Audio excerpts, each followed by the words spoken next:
Hello everyone, welcome to our YouTube channel Shiksha Alliance. Today we are going to start our daily current affairs session in which we will cover important news from several newspaper, PIB and various government sources.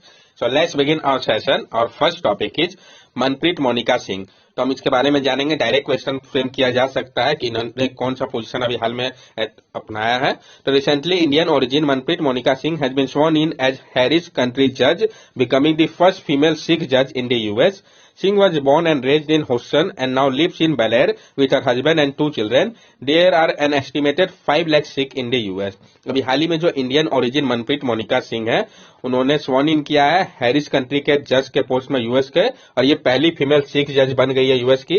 तो first female Sikh जज है, इसलिए ये important हो जाता है।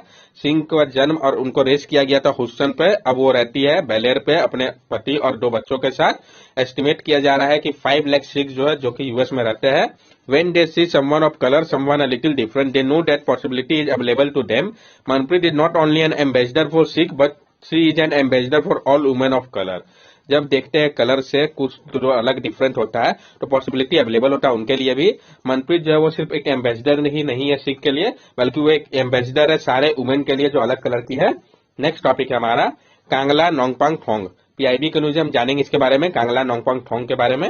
Recently the Prime Minister has congratulated the people of Manipur on opening of Kangla Nongpang Phong in the state. अभी हाल ही में प्राइम मिनिस्टर ने कांग्रेचुलेट किया है मणिपुर के पीपल को जो ओपन किया गया है कांगला नोंगपांग फोंग को स्टेट में। इसके लिए तो ये कहाँ पे सिचुएटेड है, डायरेक्ट क्वेश्चन फ्रेम किया जा सकता है। तो कांगला नोंगपांग फोंग जो है आपका ये मणिपुर पर सिचुएटेड है। Development came after Union Home Minister open the eastern gate of the fort. ये जो डेवलपमेंट में वो हुआ आपका जब यूनियन होम मिनिस्टर ने ओपन कर दिया ईस्टर्न गेट को फोर्ट का। Kangla Nongpang Phong, the Nongpang Phong was dismantle by the British after the 1891 Anglo Manipur war. जो आपका नोंगपांग फोंग था इसको डिसमेंटल कर दिया गया था ब्रिटिश के द्वारा 1891 के एंग्लो मणिपुर वॉर के बाद। The opening of Kangla Nongpang Phong has a very important cultural significance. और जो ओपन किया गया है कांगला नोंगपांग फोंग को, इसका बहुत ही इंपॉर्टेंट कल्चरल सिग्निफिकेंस है। The eastern gate of Kangla is considered to be the pathway to peace, prosperity and happiness for the people of Manipur. जो ईस्टर्न गेट है कांगला का, उसको माना जाता है कि ये पाथवे है पीस, प्रॉस्पेरिटी और हैप्पीनेस के लिए जो पीपल है मणिपुर के। नेक्स्ट टॉपिक हमारा परशुराम कुंड फेस्टिवल। तो हम जानेंगे परशुराम कुंड फेस्टिवल के बारे में। पीआईबी का न्यूज इंपॉर्टेंट हो जाता है। Recently the Prime Minister has share glimpse of Parshuram Kund festival in Arunachal Pradesh. ये फेस्टिवल कहाँ पे होता है ये इंपॉर्टेंट है। अभी हाल ही में प्राइम मिनिस्टर ने शेयर किया है जो ग्लिम्स था परशुराम कुंड फेस्टिवल का अरुणाचल प्रदेश का। परशुराम कुंड, a Hindu pilgrimage on the Brahmputra plateau in the lower reach of the Lohit river। ये आपका एक हिंदू पिलग्रिमेज है ब्रह्मपुत्र प्लेटू पे लोअर रीचेस में लोहित रिवर के पास। तो कहाँ पे लोकेटेड आपको पता चल गया। रिलीजियस इंपॉर्टेंस की अगर हम बात करें तो डेडिकेटेड टू सेज परशुराम, तो ये डेडिकेटेड है ऋषि परशुराम के लिए, रिलीजियस इंपॉर्टेंस का है। Government initiative, the project development of Parshuram Kund Lohit district Arunachal Pradesh was approved by the Ministry of Tourism in January 2021। जो प्रोजेक्ट था development of Parshuram Kund Lohit district Arunachal Pradesh को, इसको अप्रूव किया गया था मिनिस्ट्री ऑफ टूरिज्म के द्वारा जनवरी 2021 में। The project is sanctioned under the Pilgrimage Rejuvenation and Spiritual Heritage Augmentation Drive Prasad scheme of ministry of tourism. और ये जो प्रोजेक्ट है इसको सैंक्शन किया गया है pilgrimage rejuvenation and spiritual heritage augmentation drive PRASAD scheme के अंतर्गत मिनिस्ट्री ऑफ टूरिज्म के। नेक्स्ट टॉपिक हमारा airglow makes sky green yellow and red too. जो एयर ग्लो होता है इसके कारण आपका जो स्काई है वो ग्रीन, येलो और रेड भी देख सकता है। जानेंगे ऐसा क्यों, फिर एयर ग्लो होता है क्या, इसको भी हम समझेंगे। The night sky is dark but is glow itself in a color mix of green, yellow and red। तो नाइट स्काई होता है ये डार्क होता है, लेकिन ये क्या करता है ग्लो करता है खुद को कलर मिक्स ग्रीन, येलो और रेड कलर से भी। हम जानेंगे क्यों ऐसा होता है। सबसे पहले हम समझते हैं एयर ग्लो के बारे में। The glow produce by atoms and molecules in the atmosphere is called air glow. जो ग्लो प्रोड्यूस होता है जो एटम्स और मॉलिक्यूल्स प्रेजेंट होते हैं एटमॉस्फेयर में उसके कारण, उसी को एयर ग्लो कहते हैं। The distinct color of air glow are the result of atoms and molecules releasing particular amount of energy quanta in the form of light। जो डिस्टिंक्ट कलर होता है एयर ग्लो का, ये रिजल्ट है atoms और molecules का जो कि रिलीज करते हैं पार्टिकुलर अमाउंट एनर्जी का, जिसको कि हम क्वेंटा कहते हैं लाइट के फॉर्म पे। In visible light oxygen produce green and red light. Visible light तो क्या होता है, जो ऑक्सीजन होता है वो प्रोड्यूस करता है ग्रीन और रेड लाइट को। Hydroxyl molecule produce red light, जो आपका हाइड्रोक्सिल मॉलिक्यूल होता है वो रेड लाइट प्रोड्यूस करता है। Sodium produce sickly yellow, sodium produce करता है सिकली येलो कलर को। Nitrogen does not contribute much to air glow, और नाइट्रोजन जो है वो उतना ज्यादा कंट्रीब्यूट नहीं करता है एयर ग्लो में। तो कौन सा कलर प्रोड्यूस करता है ये इंपॉर्टेंट हो गया। At high altitude, ultraviolet light can split oxygen molecule into pair of oxygen atoms। और हाई एल्टीट्यूड में जो अल्ट्रावायलेट लाइट होते हैं वो स्प्लिट कर देते हैं ऑक्सीजन मॉलिक्यूल्स को पेयर में ऑक्सीजन एटम के। When this oxygen atom later recombine into oxygen molecule, they produce a distinct green light. अब बाद में जब यही ऑक्सीजन एटम कंबाइन होते हैं ऑक्सीजन मॉलिक्यूल पे तो ये प्रोड्यूस करते हैं एक डिस्टिंक्ट ग्रीन लाइट को। Sodium atoms make up a minuscule fraction of our atmosphere, but they make up a big part of air glow. तो सोडियम एटम है, ये माइन्यूकल फ्रैक्शन है हमारे एटमॉस्फेयर का, लेकिन ये अच्छा खासा पार्ट निभाता है एयर ग्लो के केस में। The sodium atom in atmosphere unusually originates from the smoke trail of shooting star. और जो सोडियम एटम होता है एटमॉस्फेयर का, ये अनयूजुअली ओरिजिनेट होता है जो स्मोक ट्रेल्स होता है शूटिंग स्टार का, वहां से। नेक्स्ट टॉपिक हमारा बाइंड स्कीम। हम जानेंगे बाइंड स्कीम के बारे में, फिर इसका ऑब्जेक्टिव क्या हम इसको भी समझने की कोशिश करेंगे। BIND broadcasting infrastructure and network development is a central sector scheme 100% central funding to modernise the public broadcaster Prasar Bharati under which comes All India Radio, Doordarshan and other channel. जो broadcasting infrastructure and network development BIND है, जो कि एक central sector scheme है, यानी 100% central funding होगा। इसमें modernise करने की बात कही गई है पब्लिक ब्रॉडकास्टर प्रसार भारती को, जो कि आता है जिसके अंदर ऑल इंडिया रेडियो, दूरदर्शन आता है और अदर चैनल। इसका ऑब्जेक्टिव क्या है इसके पीछे, जो बाइंड के पीछे का, to widen Prasar Bharati reach including the LWE left wing extremist border and strategic area and provide high quality content to the viewer। कि वाइडन किया जाए जो प्रसार भारती का रीच है उसको, इसमें इंक्लूड किया जाए लेफ्ट विंग एक्सट्रीमिस्ट एरिया को, बॉर्डर और स्ट्रेटेजिक एरिया को, ताकि प्रोवाइड किया जा सके उनको भी हाई क्वालिटी कंटेंट व्यूअर्स को। To increase the coverage of air FM in the country to 66% by geographical area and 80% by population, currently 59% and 68%। Increase करना है जो कवरेज है एयर एफएम का कंट्री पे, 66% कर देना है जोग्राफिकल एरिया का और 80% पॉपुलेशन का। अभी क्या है, ये जोग्राफिकल एरिया का 59% है और पॉपुलेशन का 68% ही है। Free distribution of over 8 lakh DD free dish STB setup box two of people living in remote, tribal, left wing extremist and border area. और फ्री डिस्ट्रीब्यूशन की बात कही गई है 8 lakh DD free dish set top box को, जो people रह रहे हैं रिमोट, ट्राइबल या लेफ्ट विंग एक्सट्रीमिस्ट या बॉर्डर एरियाज में। इंपॉर्टेंस ऑफ प्रसार भारती, क्या इंपॉर्टेंस है प्रसार भारती का? Prasar Bharati as the public broadcaster of the country is the most important vehicle of information, education, entertainment and engagement for the people, especially in the remote areas of the country through Doordarshan and all India radio. तो प्रसार भारती है, ये एक public broadcaster है country का, ये सबसे important vehicle है information, education, entertainment और एंगेजमेंट के लिए पीपल का, स्पेशली रिमोट एरियाज में कंट्री के दूरदर्शन और ऑल इंडिया रेडियो के माध्यम से। ये आप देख सकते हैं यहाँ पे दर्शाया जा रहा है क्या बेनिफिट है इसका। तो broadcasting infrastructure and network development scheme bind, cabinet ने अप्रूव कर दिया है इसके लिए। ये सेंट्रल सेक्टर स्कीम है जिसके लिए आउटले रखा गया है 2539.61 करोड़ का। इससे बेनिफिट क्या होगा, तो डेवलपमेंट होगा हाई क्वालिटी कंटेंट का, दोनों ही डोमेस्टिक और इंटरनेशनल ऑडियंस के लिए। अवेलेबिलिटी कराया जाएगा डाइवर्स कंटेंट को अपग्रेड करके कैपेसिटी को डीटीएच प्लेटफॉर्म का, ताकि अकोमोडेट किया जा सके और ज्यादा चैनल को। परचेस किया जाएगा ओवी वैन और डिजिटल अपग्रेडेशन होगा डीडी और एयर इंडिया का स्टूडियो को, ताकि उसको एचडी रेडी किया जा सके। नेक्स्ट टॉपिक है हमारा टेक्निकल टेक्सटाइल। हम जानेंगे टेक्निकल टेक्सटाइल के बारे में, पहले भी इस टॉपिक को कंसीडर कर रखा है, पीआईबी में आया तो ये इंपॉर्टेंट हो जाता है। Ministry of textile has issue guidelines under the national textile mission.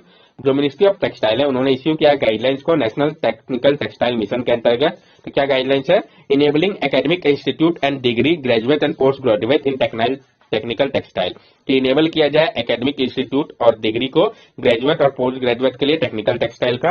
Grant for internship support in technical textile, grant दिया जाए इंटर्नशिप सपोर्ट के तौर पर टेक्निकल टेक्सटाइल के लिए। ये टेक्निकल टेक्सटाइल होता क्या है, they are functional fabric that have application across various industry including automobile, civil engineering and construction, agriculture, health care, industrial safety, personal protection etcetera. ये जो होते हैं टेक्निकल टेक्सटाइल, ये फंक्शनल फैब्रिक होता है जिसका एप्लीकेशन जो है अलग अलग इंडस्ट्री में है, जैसे कि ऑटोमोबाइल हो गया, सिविल इंजीनियरिंग और कंस्ट्रक्शन हो गया, एग्रीकल्चर हो गया, हेल्थ केयर हो गया, इंडस्ट्रियल सेफ्टी हो गया, पर्सनल प्रोटेक्शन हो गया और सो ऑन।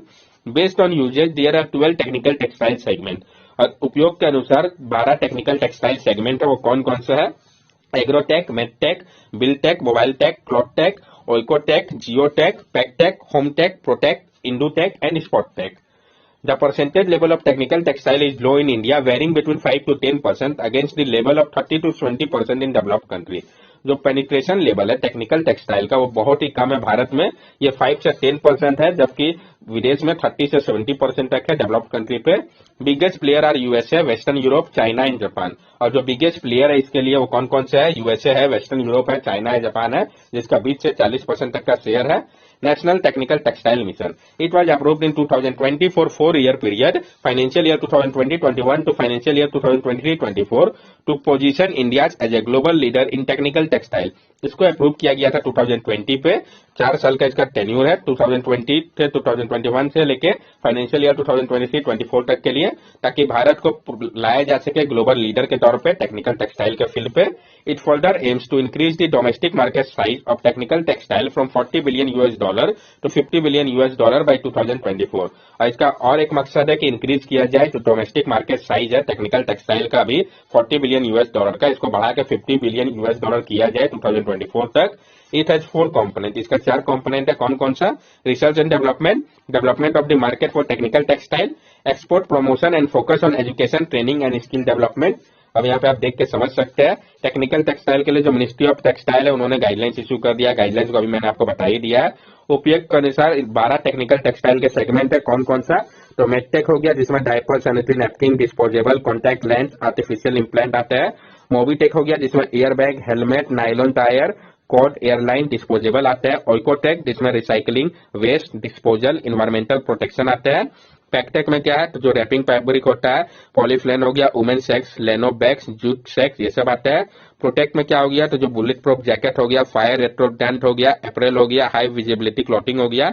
स्पोर्ट टेक में sport net, artificial turf, parachute, fabric, tent, swimming wear, ये सब हो गए. एग्रोटेक की अगर हम बात करें तो इसमें आपका shade net, fishing net, mulch net, and hail net, ये सब है. बिल्टेक में cotton canvas, floor and wall covering, canopies. Cloth tech में zip fragment, garment, umbrella, cloth, shoelaces. Geo tech में जियो ग्रिड, जियो नेट और geo composites. Home tech में mattress हो गया, पिलो फिलिंग हो गया, स्टफ टॉय, ब्लाइंड कारपेट हो गया. और इंडू टेक में क्या हो गया? Conveyor ballot, vehicle seat belt, bolting cloth, ये सारे आ गए. ये जो 12 टेक्निकल टेक्सटाइल है उसका क्या क्या एग्जाम्पल हो गया वो भी बता दिया गया आपको. Other initiative related to technical textile, इसके अलावा जो इनिशिएटिव जो कि रिलेटेड है टेक्निकल टेक्सटाइल से, तो production link initiative, scheme for textile sector, harmonized system of nomenclature code for technile textile, 100% FDI under automatic route, Technotex India event और Ahmedabad technology upgradation fund scheme. ये सारे अदर इनिशिएटिव है जो कि इससे रिलेटेड है. ये यहाँ पे आप पूरा प्रोसेस को देख सकते हैं जो बताया जा रहा है कि एक्सटीरियर इंटीरियर में क्या क्या अंतर होगा. ये बता रहा है कि फैब्रिक का प्रॉपर्टीज क्या होगा. तो antibacterial, antiseptic, chemical resistant, flame retardant, insect repellent, order absorbent resistant और अल्ट्रावायलेट रेजिस्टेंस होगा. गुजरात, महाराष्ट्र और तमिलनाडु जो है ये की क्लस्टर है जो कि प्रोड्यूस करता है टेक्निकल टेक्सटाइल को. तो कौन कौन से है की क्लस्टर, ये इंपॉर्टेंट हो जाता है. नेक्स्ट टॉपिक है हमारा IISER Pune, new material removes pollutant from water. तो जो IISER पुणे का जो नया मटेरियल है ये रिमूव कर सकता है पॉल्यूटेंट को वाटर से. ये काफी इंपॉर्टेंट टॉपिक हो गया. Team of Indian institute of science and education and research IISER Pune came up with a custom design unique molecular sponge like material, microporous ionic organic framework which can swiftly clean polluted water by soaking up contaminants. जो team है आपका Indian institute of science and education and research IISER Pune के, उन्होंने लाया है एक custom design unique molecular sponge like material को जो कि माइक्रोपोरस आयोनिक ऑर्गेनिक फ्रेमवर्क है जो कि आसानी से क्लीन कर सकता है पॉल्यूटेड वाटर को. किस तरीके से? सोक करके कॉन्टेमिनेंट को. हाउ डज इट वर्क, ये काम कैसे करता है? Commonly utilize sorbent material often trap this pollutant through ion exchange strategy to purify water but suffer from poor kinetic and specificity. जो कॉमनली यूटिलाइज सॉल्वेंट मटेरियल होता है वो ऑफन ट्रैप करता है इस टाइप के पॉल्यूटेंट को, आयन एक्सचेंज स्ट्रेटेजी के माध्यम से प्यूरिफाई करते हैं वो वाटर को, लेकिन वो सफर करते हैं पुअर काइनेटिक और स्पेसिफिसिटी को लेके. To mitigate this issue, IISER has prepared a newly engineering material called Vialogen Unit Grafted Organic Framework. और इसी को सॉल्व करने के लिए इस प्रॉब्लम को IISER ने तैयार किया है एक न्यूली इंजीनियर मटेरियल को जिसको उन्होंने कहा है Vialogen Unit Grafted Organic Framework IWOF. तो डायरेक्ट क्वेश्चन फ्रेम किया जा सकता है IWOF क्या है? तो ये आपका जो है वाटर को प्यूरिफाई करने के लिए है. उसको प्यूरिफाई करेगा. किसने इसको डेवलप किया है? तो IISER पुणे ने. This material employ amalgamation of electrostatic driven ion exchange combined with nanomaterial size pyrophore and specific binding site for the targeted pollutant. The size and number of tunable macropoles along with the strong electrostatic interaction of IOM can quickly remove various toxic pollutants from water. ये जो material है ये amalgamation करता है electrostatic driven ion exchange, जिसको combine किया गया है नैनोमीटर साइज मैक्रोपोर्स के साथ, और स्पेसिफिक बाइंडिंग साइट है टारगेटेड पॉल्यूटेंट के लिए। जो साइज और नंबर है ट्यूनेबल मैक्रोपोर्स का, स्ट्रॉन्ग इलेक्ट्रोस्टैटिक इंट्रैक्शन है आयोम के साथ जो कि क्विकली रिमूव कर देता है अलग अलग टॉक्सिक पॉल्यूटेंट को वाटर से। ये जो फास्ट पॉल्यूटेंट ट्रैपिंग कैपेसिटी है ये इसको फास्टर डिफ्यूजन में पॉल्यूटेंट की मदद करता है। ऑर्डर इंटरकनेक्टेड प्रेजेंस है मैक्रोपोरस का मटेरियल में। ये जो कैटायनिक कंपाउंड है ये एडेप्टेबल है सिक्वेस्ट्रिंग के लिए अलग अलग पॉल्यूटेंट के, और ये पॉसिबल सॉल्यूशन है वाटर पॉल्यूशन के प्रॉब्लम को टैकल करने के लिए। That's all for daily current affair session. अगर आपको हमारी वीडियो अच्छी लगी हो तो हमारे चैनल सब्सक्राइब करें, हमारे वीडियो को लाइक करें और ज्यादा से ज्यादा शेयर करें। These are our social media link. From here also you can stay connected with us and give us your valuable feedback. Thank you and have a nice day.